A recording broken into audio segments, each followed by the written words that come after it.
cooking. I haven't cooked since I've been here. I haven't even cooked an egg. I've cooked rice. Oh.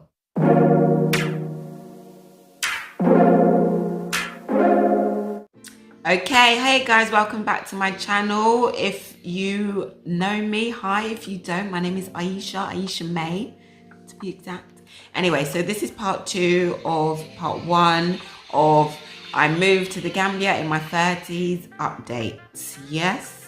All right, so in the last video, I left off with what my dating life has been like, and then just kind of going over what it kind of is for other people I've met here. Yeah, so now I'm gonna continue into my life. So like in terms of comparing what my life was like in the UK in comparison to now, I don't think much has changed since. Let me recap. So from what I can remember, because to be honest, I haven't even rewatched the video, which is really not good, and I should be a bit more on point. But anyway, yeah, my life beforehand, I was a nanny, and I used to do, I think, was it 40 or it's almost 40 hours a week? I think something of that nature. I can't remember now. But it was general for me to do between 40 to 50 hour a week, right? And yes, so basically that would be Monday to Friday, and I would also sometimes do babysitting. And before leaving, I did start studying. So I was studying as well, and also trying to fit in a social life and, you know, go to the gym when I was on point with the gym. That was a little while ago. But yeah, so since then, obviously moving here, at first I was kind of like just getting used to my new life, getting settled in, finding my way around, experiencing all these kind of new things. So it was very different for me when I first came here. It was kind of not holiday mode, but kind of holiday mode, if you understand what I'm saying. I'm sure you do. Yeah, so it was a little bit more like I didn't have much structure. Yes, that's the word. I didn't have much structure. I didn't really know what I was going to be doing most days. I would mostly kind of follow my parents' places, especially because at the time I didn't really have any friends, didn't really know anybody. Yeah, so that was kind of what my life was like at the beginning, and every day blurred into the next one. I couldn't tell you if it was Friday or if it was Monday. Literally, it just was like, which was good and it was great and I loved it. Then I started working. But then what was great with me working, as soon as I started, and this is one advice I would give to you actually, if you do start your own business and it's something you do that you can work from home, or it's a service that you provide outside of a restaurant business and that kind of thing, I would say make sure that you allocate days that you just don't work. And I mean, like for instance, with my work, I have clients, right? So, you know, sometimes we'll meet up or we'll have conversations, we'll go shopping, etc. for interior design, if you don't know what it is I'm doing, yeah. So, yeah, so what I decided to do for myself is that I was strict from the beginning. I said, I'm not working on Saturday and Sunday. Obviously, it's up to you what days you want to choose. You can choose the weekend, you don't have to choose the weekend. You can design it how you want to design it, how you want it to fit for yourself and for your life, especially if you're working for yourself. Obviously in this kind of that type of service base, you get what I mean. Anyway, so yeah, I decided literally because I didn't want to get used to just working laxy daisy and just whenever kind of thing, and then realizing I'm overworking, because I know what I'm like as a person. Once I love something, I will just keep doing it and overwork myself, then I'll get ill, etc, etc. So I knew that of myself, so I wanted to make sure that I'm gonna have a cut-off point. Plus I think it's good to have boundaries and between you and your clients and etc. So I already carved out, said I'm not working at the weekend. So that did give me some structure. So I would obviously make pre-arranged appointments with my client when I was going to go shopping or whatever it was that was needed. A lot of the time that I would like pass by, go and check on like what workers were doing, or if I was at home and it was in the week, even sometimes at the weekend, I might still work, but I'm not physically meeting any clients or any of that nature. It's just if I decide to. So I might come home and I'll have to do like some floor plans and whatnot, and I'll be there working till whatever time I decided. So yeah, that changed. I did have a bit more structure. Also, my social life picked up. I did obviously have a social life in the UK, but it was quite different, especially because I wasn't really a person that would go to bars or clubs that often. Like for me, it would be like around special occasions like birthdays or kind of like Christmassy time. That's when I usually would go out, but that's changed. When I first got here, I didn't really go out very much, just once or twice, because again, like I told you, I didn't have any friends, I didn't really know anyone. Then obviously I started to develop friends, having little circles of people that I would hang out with and go out with. So yeah, it just changed, and I realized that the club scene here starts on a Wednesday. I was like, Wednesday? So certain times I would be going out Wednesday, Thursday, Friday, no word of a lie, and it's a club hopping thing. And I can't lie to you, when I was like in the UK, I would never do that. I'll go to one place and that's where I'm going, and I'll go home. But here it's not really the way how it goes. You'll start off at one place, then you go to another place, then you go to another place. And I got used to that, and I like that. Whereas before I didn't like it. Yeah, so I started to do enjoyments. Lots of enjoyments, which I really enjoyed, because there was a point where I was just working a lot and I kind of isolated myself. And then, yeah, there was a video I spoke about where I was talking about my struggles in terms of, moving and being a diasporan and whatever. And I did mention there how, I kind of was sorry, I'm going to speak so South London. I was moving like I was still in South, you get me? But I was acting as if I still had the same friend circle around me and family and etc. here like I would when I was in the UK. And I realised I can't do that. I've got to come out of my comfort zone, and which I still find kind of difficult, because I can be a bit offish when it comes to meeting new people. And I've explained this before, it's got nothing to do with other people. I'm just very guarded. So yeah, I had to really come out of that guard, being able to meet new people so that I could actually have a social life outside of just working. Working is all great, but I didn't come here to just work. You feel me? So yeah, so that changed. Yeah, my life is like, it's a 360, and I did mention this before, because again, there's things I don't do here that I used to do all the time, which are just normal to most people. But cooking, I haven't cooked since I've been here. I haven't even cooked an egg. I've cooked rice. But that's it, I haven't cooked. Because we have a lady that cooks Gambian food, and I want to eat Gambian food, and I can't make Gambian food. And mate, it's too hot. And our kitchen doesn't have an AC, so no. But I'm not saying I never will, but it's nice that you don't have to. And it's actually cheaper than buying all the ingredients to make the food. It's cheaper to just buy it already made, and it tastes good. There's no trial and error. You know that your belly's gonna be satisfied and you're gonna be all good, basically.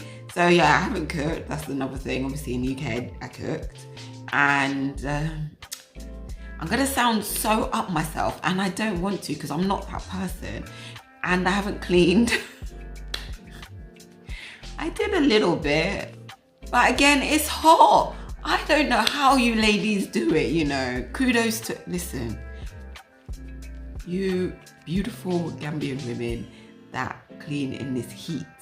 I don't know how you do it, because I have tried and the sweat was, when I tell you, I'm no joke. All I tried to do was sweep. I think it was just sweep or mop my room and the veranda. And it's not that big of an area. Like seriously. I was dripping sweat was dripping in my eye and dripped literally into the mop bucket. It's not easy. It's hard. And I just rather not. And I'm not ashamed of that, because at least we've got some beautiful women. They come here, they clean our house, and obviously that enables them to have a job that they like to do or want to do. So, and they're really lovely. So, mate. And not only that, it's normal. Like here, there's a lot of things that are quite normal that is only normal for those in middle class or upper class in, say, the UK. I feel like I'm really talking too much in this category. But yeah, so yeah, my life has just changed. And what else has changed in it? I just feel like I'm just happier. I'm happier. I am healthier. I'm slimmer. I lost all this weight. Like, bruh, I lost weight. Yeah. I can't even remember how much. How much did I weigh before I left? I swear, I weighed about, I think about 12 stone something, and I'm 5'4.5", right? Yes, the half matters. Anyway, so I weighed about 12 stone something, I think, before I left. And you lot know, because during that lockdown situation, everybody put on weight. Oh my gosh. My dad actually showed me a picture of me before, when I first got here. When I tell you, I didn't realize I was so bigger. Ooh. I might show you lot the picture, but I would have to do it before and after so you can check for it. And I don't know if I can find an after. I'll see. Anyway. Yeah, so I just dropped weight. I wasn't trying to, and I'm not even gonna say to you, oh yeah, I've been doing all this walking up and down and getting. No, I haven't. I've been in the car. So I really genuinely haven't been doing much exercise. It just dropped. I suppose it's just my change in my diet changed dramatically. So yeah, that's another thing that is completely different. There's just no comparison. Really and truly, I can't compare the two. I can't compare the two lives, because the two lives are just chalk and cheese. 100. It's just chalk and cheese. It's just a whole different experience here. And for me, for the better. Right, so what's the next bit I was going to talk about? Okay, so this is the last bit about myself, and then I'm going to answer you lots questions. There's just a few, so hopefully it shouldn't run too long. But anyway, I hope you're enjoying. Things I've learned. Oh my goodness. Where do I start? I've learned so much. Oh, I still haven't learned my language very well. I just, yeah, because I can't start just all of a sudden talking to you like in a wall off. Yeah, so I can't say that. I'm lazy. I'm lazy, just say that. I'm lazy because I can speak to everyone in English, so I'm lazy. And I do want to learn, but I just haven't made it a priority. I'm not even gonna lie, I'm not gonna sit here and lie to you lot. I haven't made it a priority, I really haven't. So yeah, that's that really. In terms of myself and the way things are here, oi, hey, I learned a lot. It's like, again, it's chalk and cheese. The way people work is very different here. I've mentioned that before a number of times. We work differently. Also, the cultural thing. There's certain things here that I can't lie, get on my damn nerves, as much as I love it here. But that's just life. Nothing is all roses, a bed of roses. That's just life. And if people can't take that I say I don't like certain things, then that's your business. But anyway, yeah, like, there's just certain things that I don't like. Like, certain times, right? If you don't go to a certain place for a long time, like, for instance, I hadn't been to Pokoloko for a while. And then when I went, someone said to me, oh, this is quite common, I thought you left and went to the UK. I said, no, I didn't leave. They said to me, I can't even remember exactly what they said, but they were telling me what I do, basically. Telling me that, no, I go abroad and I come back. And that's what I do. So, you with me then, because I don't know how you know information about myself that clearly I didn't even know, but you know. And I had to tell him, I said to him, so you know that? And he said, yes. How do you know that? Because I know. That makes clear sense. Anyway, so basically I just said to him, no, you're actually wrong. And number two, you should ask people questions and not tell people things. How about that? Maybe you get a bit further. I don't know. It's just a little gem in life that I've learned. Anyway, so that, I can't stand that. I can't stand that. I still can't stand the driving. The driving's still horrendous. I also can't stand the way some of the taxis will overcharge and be ranked to you because you don't want to pay that. How do they know what's in your pocket? That's another thing I don't like. I'm not, do you know what? I'm not going down a ranting of I don't like because I can be in a while. But in saying that, like I say, there's chalk and cheese and I still love here to pieces. That has never changed. I still love my people. I still want to live here and I'm still learning a lot of things. But yeah, I have learned a lot, especially about myself. I've learned that I need to learn more patience. I still need to learn patience. I've learned that I'm a lot more British than I would care to admit. Yeah, I've learned that I'm really not bothered about race. And I know that's a bit of a loaded topic, but you know, living in the UK, you always feel very downtrodden. And I'm sure you can understand this even if you are of a different race of myself. Like, you know, if not, then I don't know how you must be blind. And I'm just being frank. I ain't got no problem with nobody. I don't business where you come from, and I've said that before. But if you can't notice that and know that, then you're blind. So yeah, like, I don't care anymore. And another thing I've learned is I'm not black anymore. I'm just me. And that's coming from finally being in a place where you just feel comfortable being you. I'm not having to fight to be black anymore or acknowledge black things, or, you know, and I've realized what I have learned majorly is how much stress we actually carry on our shoulders living in a very European country, because you're always carrying this, I'm black and black is this and black this and black blah blah. And I'm not saying that it doesn't mean for nothing, doesn't stand for nothing. I'm not saying any of that, because I hear it, I lived it, and I know it, and I understand. And buying black and all of that stuff, it is important. I understand, trust me. But when I tell you, I don't think you realize how much of a burden it is on your shoulders when you're living in that environment. It's a lot to carry, you know. And when you come here, you can literally dust off your shoulders and just be you, finally.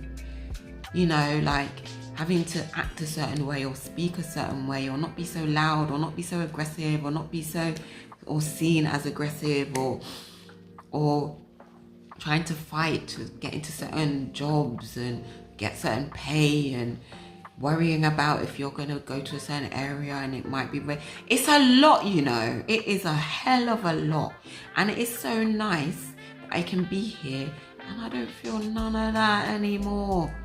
Nothing. So my life in comparison is, listen, I'm in heaven now, even despite the things that get on my nerves. And when I tell you, there was probably about 90, this sounds so heavy, but yeah, probably about 90% of things that I couldn't stand in the UK next to here, which maybe about 30% of things that get on my nerves. I'll take the 30%, thanks. Oh my gosh, that's almost like, yeah, 90, 30, almost, but it's not, but you know, but anyway. Yeah, so my life in comparison, there is no comparison. Sorry, that was the previous thing I was talking about, but it's still kind of, and the things I've learned, yeah, I've just learned a lot, and my life here is finally something that I can just live. And isn't that what life's about anyway? I don't know. What do I know? Anyway, I'm gonna go into the questions that you guys asked me. I'm gonna put them on the screen too, so you know that I have answered your question. You know what I mean?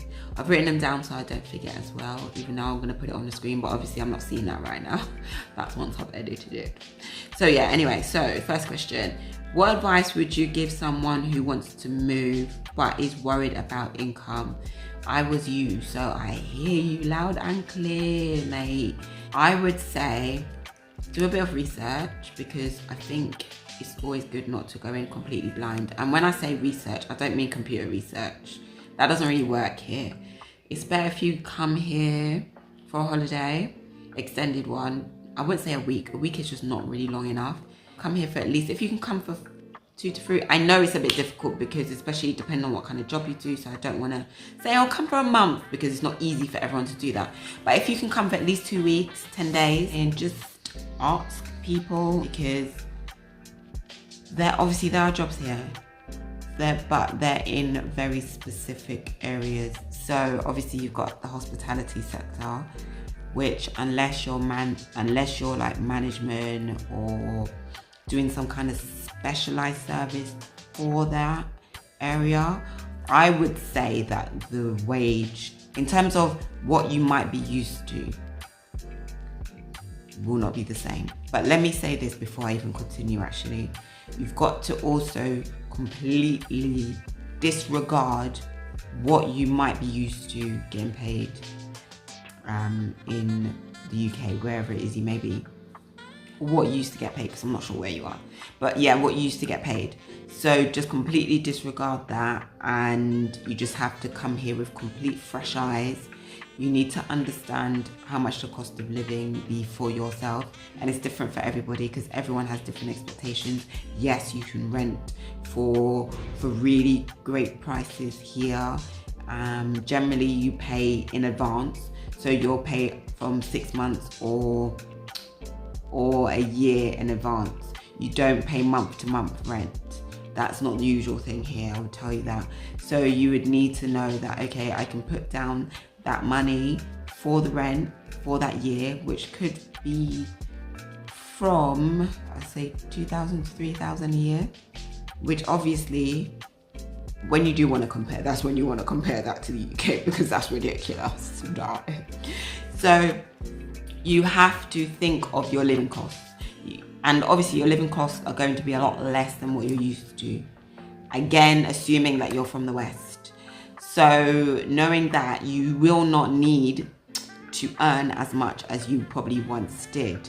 So you will obviously, and even this goes for if you're going to do a business as well, you have to think about how much the cost of living is here and how much people might earn, and kind of adjust it to that. You can't charge what you would have charged where you once lived. You have to really, like I say, disregard it, forget about it, it wasn't there, don't compare it, there's just no point, because that's where you'll go wrong, from my advice that I would give to you. So yeah, I would say come here, talk to people, find out whatever jobs there are, find out if there's a service that you could possibly buy to somebody, because there's a lot of things that we don't have here that you might have where you're from. Or there might be things that are here, but there's not much of it. So you could potentially jump on that bandwagon, like laundry service. That is here, but like there's not loads of it. There are quite a few supermarkets or small mini marts or whatever in certain areas. They're quite saturated, but if you go further out, they're not there, and there's still a need. So, you know, there's a lot of, but that's if you want to do business. And I know not everybody's into business. And I can't lie to you, that was me. I was never into business, never had any intention of doing a business, nothing. It's just more my passion that has led me in that direction. And also knowing that I don't want to work for nobody no more. No, I want to march to the beat of my own drum. Thank you very much. But yeah, so depending on that. Also, there's also obviously the kind of care system in terms of hospitals, doctors, nurses, dental nurses, dentists, private doctors, masseuses, I don't know. And then you can go into other areas, can't you? Like Reiki, you know, specialized services. There's that too. So you could potentially come here and attain a job as a nurse or something like that. Or there might be someone that's building a hospital or a service and you could work for them. There's also, you know, housing development services here. i.e. TAF. I'm not sure how often they hire or what jobs could be possibly available, but I'm sure they're online. TAF is online, so you could look at them. And there's Global Properties, and there's some other ones, but I can't remember their names off the top of my head right now. So yeah, I would just say kind of do a bit of research, do a little bit of online research, but really come and do the groundwork research, because that's where you're going to get the most information. I hope that's helpful. All right, so then the next question was, would I move back to the UK? The answer is still no. No. Oh gosh, I feel like I'm going back into my old video that I once did ages ago now. No, I don't want to move back. I have no intention of moving back. I still don't want to live there, still feel the same way. There are things I miss of the UK, but they are not anything groundbreaking. I mean, when I mean things, I don't mean people. The people, I miss some of my people, definitely. Wouldn't move back there for that reason, as much as I love them. But the things I mean are just things like the driving and just convenience. But that's about it. Like, it's not very convenient here in terms of wanting to go shopping. You know, in London, you can go to one supermarket and it will have everything. You just go and do what you're doing, and that will take you maybe a couple of hours at the most, and then you're out and you're done, and you can move on to something else for the rest of the day. But here, you're gonna have to literally stop at 1,000 places before you get home, and next minute you go out at 10 in the morning, you get home at 7 in the evening. No joke. But convenience over a much better life, and people and sunshine and food and beaches. You can keep London. Keep it. Actually, keep it. I don't want it. No, I don't. No. Next question was, what are the challenges of starting your own business in the Gambia? It's a bit hard for me to really talk on this because mine is in a very baby stages. In terms of me actively working with clients, it will be coming up to a year. So I got the first client, when we signed, I think it was around April, March. Yeah, March or April. Yeah, I'm still in the baby stages, you know, it still needs to pick up. So it's hard for me to say. And I don't have anything negative to say. I don't know if that's just an all-round. I know that it depends on the type of area of business that you go into. Obviously, friends of mine that I know that are in the restaurant business, that I know can be a lot more stressful than, for instance, what I'm doing. There are elements of what I'm doing that can be stressful, I'm not gonna lie to you. I suppose that would be in terms of, again, the way in which people work is something I have to just really have some kind of patience with. But I think once you gain some kind of understanding of it, because I'm not gonna lie to you, I don't understand it, I still don't, but gain some kind of, I suppose, experience of it maybe, then you know how to work with people here. Is very different. It's not as regimented and as it is in London. Yeah, and as robotic, I would say. It's a bit more personable, and yeah, it's different. And I think where I worked in people's homes, I think that kind of gave me an advantage for that. So I can't really say I've had personally any major challenges. The clients that I have had have been very serious, ones that actually went on into developing their space, been very serious about it, and have been really good clients.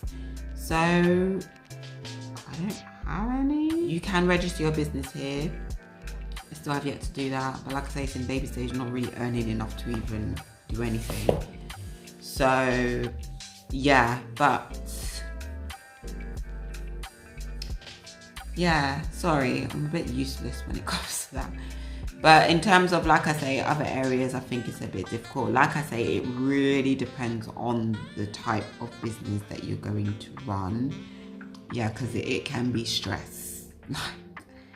Yeah, that's all I'm gonna say.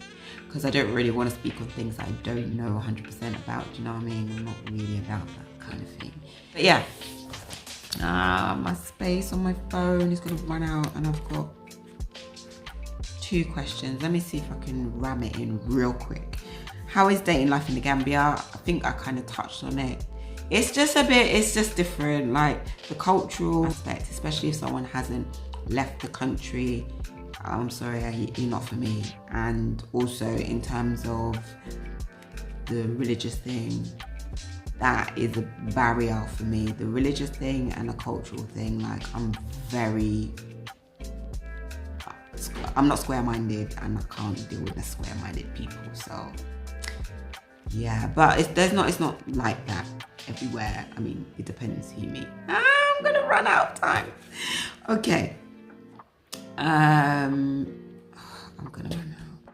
A few moments later. Okay, last question was, now that I've lived in Gambia for a long time, what is my thoughts on Gambia? It's still the same. The only thing is, like, I still, like I've mentioned it already, but I still really enjoy it, still love it, still love the people. I still love, do you know what will always make me just love here more than probably anything? The humbleness of people, the fact that you can just talk to people, anyone, doesn't matter. You don't have to have met them beforehand, and everyone's so friendly, everyone's so helpful, and on a very general level, everyone is so nice. I'm not saying that everyone's intentions are always right, but that's neither here nor there. The fact that everyone's so nice, so I still love it. Like I said, there are things that annoy me. Yes, there are things that annoy me. There are a lot of things that, in terms of a cultural thing, I just don't understand. Like, no one likes to take acknowledgement if they've done something wrong. That I don't get. It's a simple I'm sorry and a genuine sorry, rather than getting irate or things like, if you consider yourself to be in a very authoritative job, it's almost like no one can tell you nothing. Nobody. And you're up here and you're down here, and how dare you tell me anything? And I'm not feeling that. We're all people and we all learn, and just because you're doing a certain job, yeah, you may have studied for it, but it doesn't mean that you know everything, or you may not have even studied for it.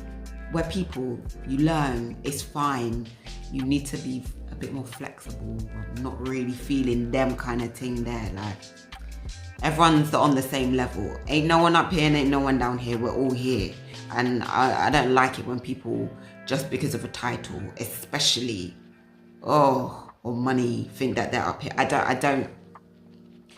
don't run like that, and I don't like that. Everyone is everyone. Everyone is a person. Everyone came out the same way, so therefore we are all the same person. So yeah, I don't like that. I don't at all. I don't like the hierarchy thing. I mean, it's everywhere. Wherever you go, it's in London, it's the same thing, working class, blah, blah, blah, blah. It's the same, but I don't like it. And it doesn't matter where it is, I don't like it. So yeah, I don't like that. But, and yeah, there are other things that I don't like. I won't go into that now. I don't know if I ever really will, because I'm not really about slating as much as I'm talking the truth. Unless someone asks me something specific, like I will never shy away from telling someone how I feel about something, and that's just me. So yeah, but overall, I still love it. I'm so grateful that I'm here, especially within the time that I did come. I'm just so grateful because it's brought me so many opportunities. It's brought me my interior design. I was able to just start that. It's brought me my channel because people want to know about here, you know. So the fact that I am here, for me, is a big blessing. I'm so grateful. I am honored, and I'm grateful that people embrace me and like me. I mean, being liked is not something that I'm always aspiring to do. I'm just me, and if you like me, you like me, and if you don't, then you don't, and that's that. So I'm grateful that people take me as I am, basically, and that includes you lot too. So yeah, I'm just so grateful. I am super grateful, and sometimes I think I need to open up my eyes and look around and just acknowledge that, because you know, all things get on your nerves sometimes, and yeah, but it is what it is, but I still love it. So yeah, anyway, I need to close this video because because obviously I've had to do it in 2 parts, so it's quite long. I hope you did make it to this part in the video. I hope you found what I said interesting. I hope it inspired you in some kind of way. I hope to see you here at some point. If you ever see me, do just come and say hello. I am just a normal person. All I did was pick up my phone and start recording and put it on YouTube. I am not no different than anybody else, than you watching, than anyone here, than no, I'm just the same. So yeah, just come and say hi. Yeah, just tell me where you know me from. Then usually I'm cool. Otherwise usually I'm like, where do I know you? Because I don't even think of this, to be honest. I'm just telling it how it is. But anyway, I'm gonna stop chatting because I'm running out of space on my phone. And yes, thank you for watching, and I hope you enjoyed. See you in my next video, and I won't take so long this time. I'll try not to. I don't want to promise, but anyway. All right, see you later. Take care. Bye.